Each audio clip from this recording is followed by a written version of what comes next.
Blood on the desert sand. The blood on the desert sand glinted in the harsh August sun of 1873 as Penelope James lay motionless on the dusty trail 20 miles outside of Weaverville, California.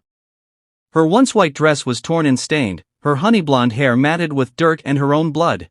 Each shallow breath sent pain radiating through her bruised ribs as consciousness threatened to slip away again. The distant sound of hoofbeats barely registered in her fading awareness. Xavier Hayes spotted something unusual on the horizon as he guided his chestnut mare along the lonely trail back to his ranch. At first, he thought it might be discarded clothing or perhaps an animal carcass, but as he drew closer, the unmistakable form of a woman became clear. He spurred his horse forward, dust kicking up behind them. "Good Lord," he muttered, dismounting swiftly and kneeling beside the battered woman. Her face was swollen, one eye blackened, and her lips split. Xavier removed his bandana, pouring some water from his canteen to dampen it before gently wiping blood from her face. "Ma'am, can you hear me?" Penelope stirred slightly, her eyelids fluttering. Through blurred vision, she made out the silhouette of a man against the bright sky, broad-shouldered with a cowboy hat casting shadows across his features. Instinctively, she tried to crawl away, a whimper escaping her lips. "Easy now," Xavier said softly, holding his hands up. "I'm not going to hurt you. You need help." Her throat was parched, making speech difficult. "Please," she managed, the single word emerging as a hoarse whisper. Xavier nodded, understanding her desperation. With gentle movements, he slipped one arm beneath her shoulders and the other under her knees, lifting her as carefully as possible. Even so, she winced, pain etched across her features. "I've got a ranch about 5 miles from here. My housekeeper can tend to your wounds," he explained, setting her atop his horse before mounting behind her. He wrapped one arm securely around her waist, holding the reins with his other hand. "Just lean back against me. I'll get you someplace safe." Penelope had no choice but to trust this stranger. Consciousness ebbed and flowed as they rode, her body occasionally going limp against his chest. Xavier maintained a steady pace, not wanting to jostle her injuries further, all the while wondering who had left this woman for dead and why. Pine Creek Ranch came into view as the sun began its descent behind the western mountains. It wasn't the largest spread in the territory, but Xavier had worked hard to build something respectable since arriving in California 4 years earlier. A modest 2-story house stood alongside a barn and corral, with several outbuildings dotting the property. "Mrs. Finch," Xavier called as he carefully dismounted, still supporting the injured woman. "Mrs. Finch, come quickly." The door swung open, revealing a stout woman in her 50s with gray-streaked hair pulled into a tight bun. Her eyes widened at the sight before her.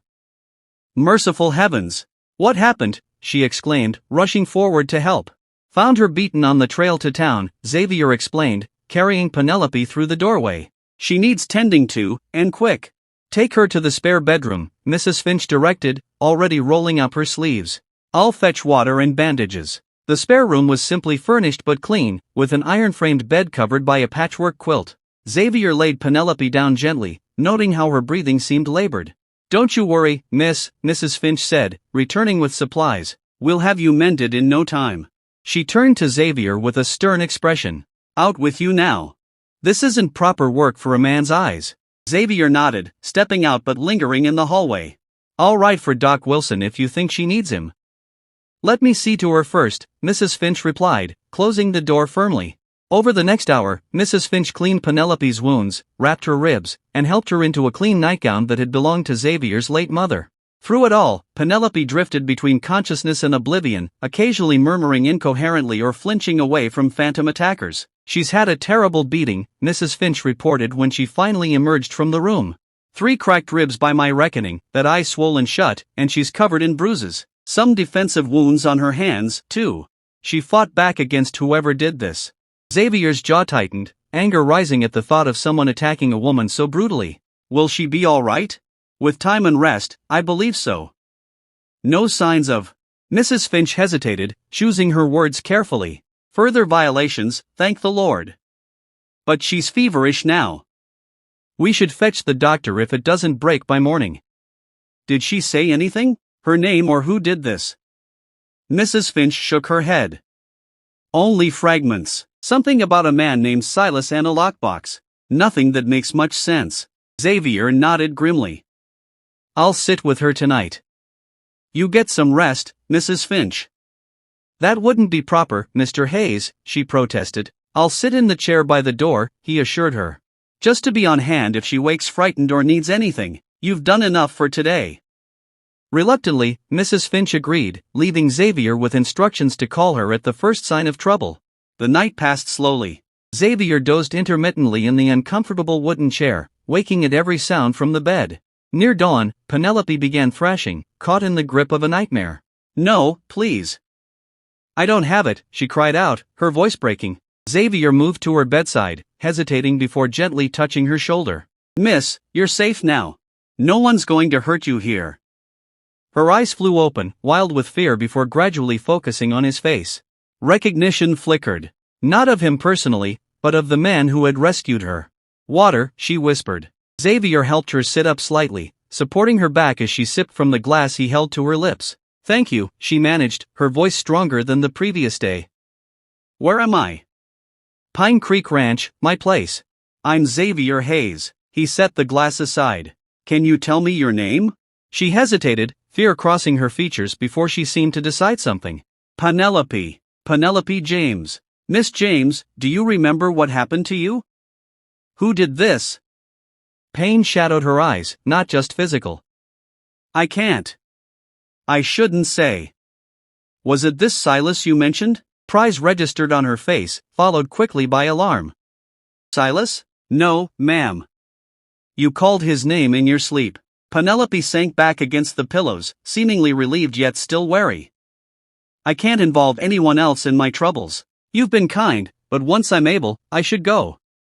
Xavier frowned. You're welcome to stay as long as needed.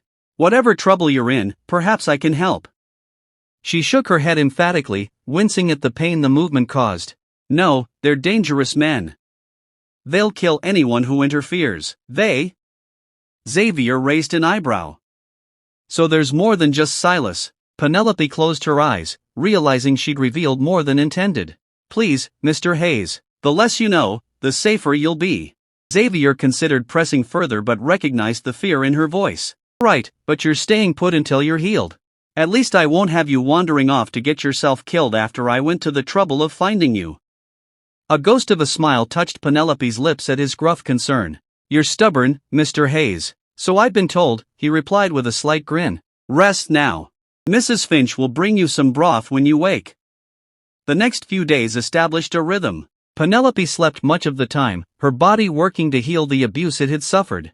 When awake, she accepted Mrs. Finch's motherly care and Xavier's occasional visits with increasing comfort, though she remained guarded about her past. On the fourth day, Xavier brought her a book from his modest library, a collection of Tennyson's poems. Thought you might be getting bored, he explained, setting it on her bedside table. Not much for reading myself, but my mother loved this one. That's very thoughtful, Penelope said, genuinely touched by the gesture. She reached for the book, her fingers brushing against his. For a moment, neither moved, the simple contact somehow significant. Xavier cleared his throat, pulling his hand away. I'll be riding into town tomorrow. Is there anything you need? She hesitated. Mr. Hayes, you've done far too much already. Nonsense. And call me Xavier, please.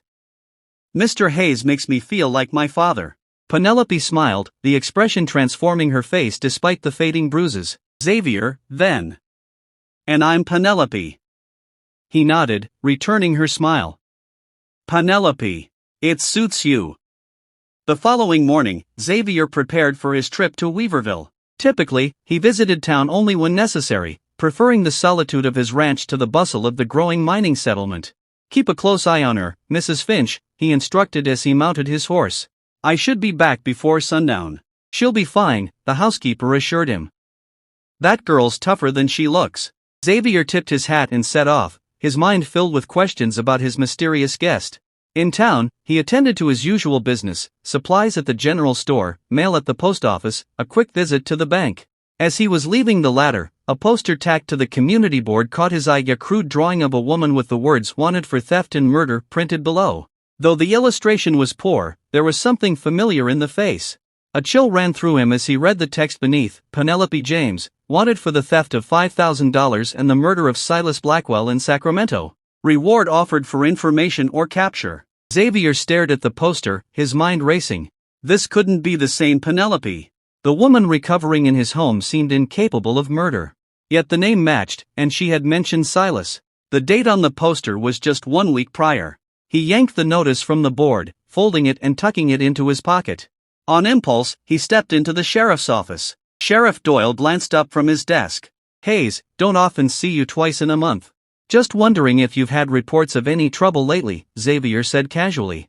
"Bandits or such on the roads?" Doyle shrugged. "Nothing unusual." "Why? You encounter something?"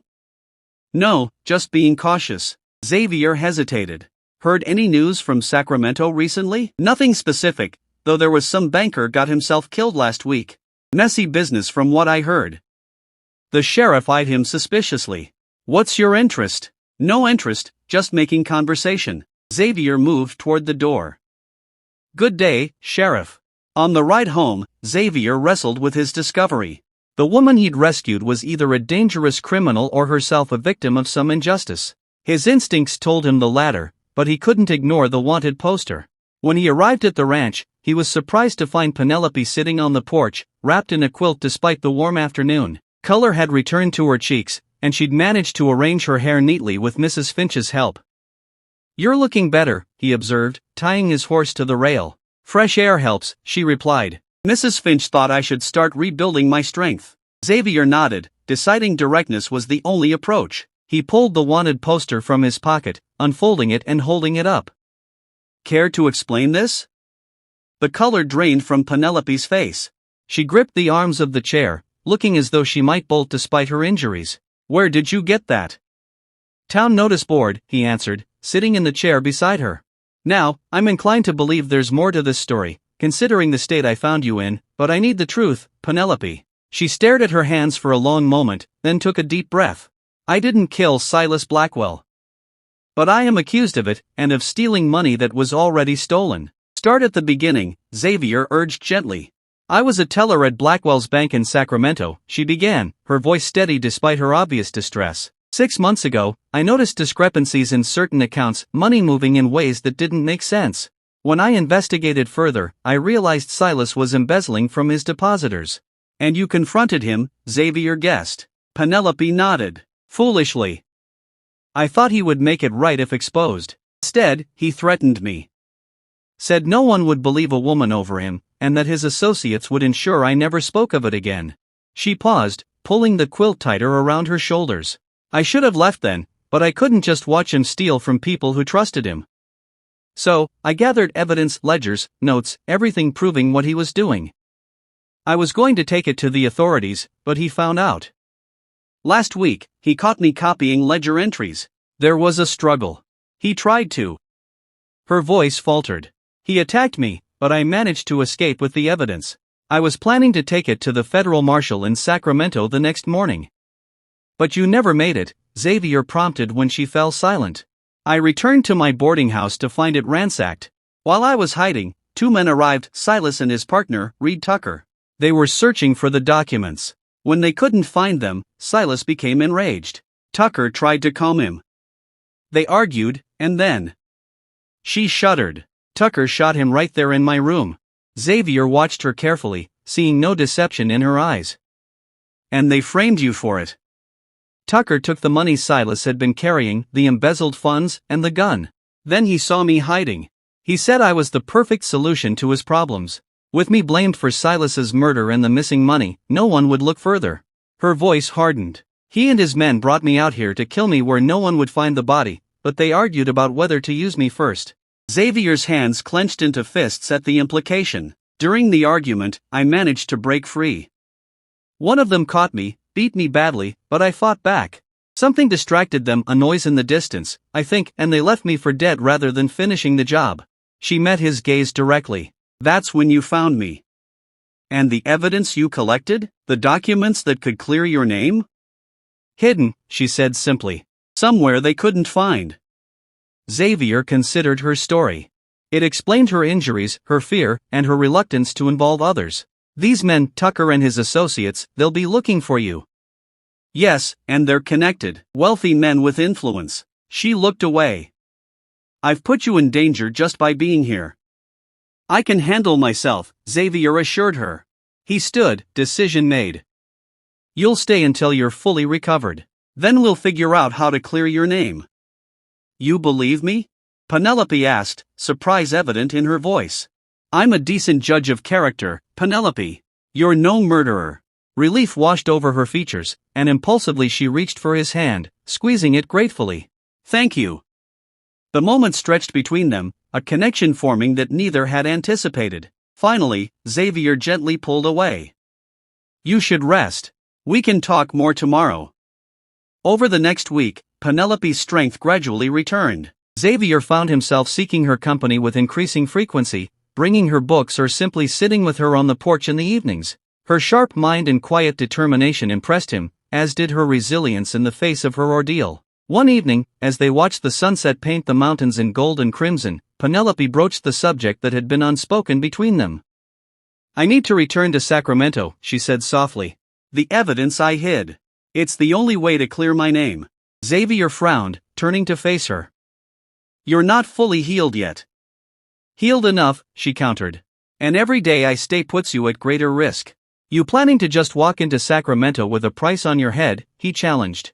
I have a friend there, a woman I trust. She can help me retrieve the documents. Xavier was silent for a long moment. When were you thinking of leaving? Tomorrow, if possible. I could take the stage from Weaverville alone. He shook his head firmly. Not happening, Penelope. If you're determined to go, I'm coming with you. She began to protest, but he raised a hand to stop her. This isn't negotiable. You need someone watching your back, and I'm offering. My ranch, Liam can manage things for a week. Mrs. Finch will keep him in line. Penelope studied his face, seeing the determination there. Why would you risk yourself for me? You barely know me. Xavier considered the question seriously. Maybe because I've spent 4 years out here keeping to myself, not getting involved, and then you quite literally landed in my path.